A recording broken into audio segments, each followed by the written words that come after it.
Anyhow, back to the Chrysler thing. My question though is like, when you were saying 68, were you involved also with the Hemi Darts and Barracudas, the Hurst? Well, I was, but surprisingly not in the way that you would think.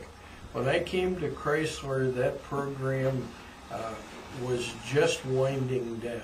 Okay. They had built all the cars. They built them at Hurst, and and you have to understand, in those days we had no facilities really to speak of. There was a guy who had a place that was across the road from Lynch Avenue assembly plant, and it was like a little executive garage over there where they tinkered with a little bit of everything, including race cars.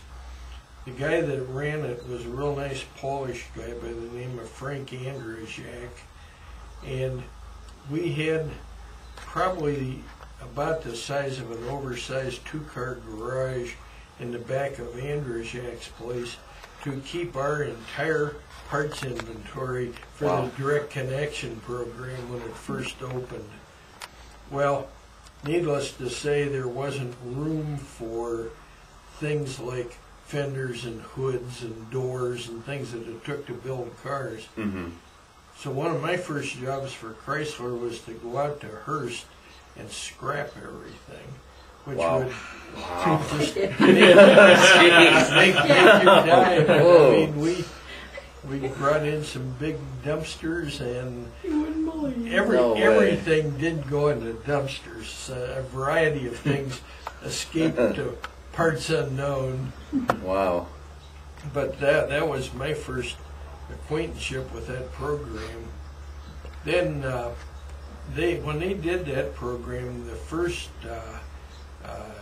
car, the prototype, was built. They built it at a place called the Woodside Garage, which was an old car dealership on Woodward Avenue. And again, most of the people that were responsible for prototyping that car did, but one of them that isn't was the engineer in charge. His name was Bob Terozzi. And then there were people like Knowlton and, gosh, I can't even think of some of the guys now. But they installed the first Hemi engine in this test car. And ultimately, because of the fact that I had come there with a quote-unquote racing background compared to some of these folks, we went south and did a lot of testing, and I drove that car hundreds of runs, literally. Wow. Was that the one that had just Plymouth on the side of it? Yeah, it was red that said Plymouth, yeah. We went to some garden spots like Warner Robins, Georgia, and La Place, Louisiana.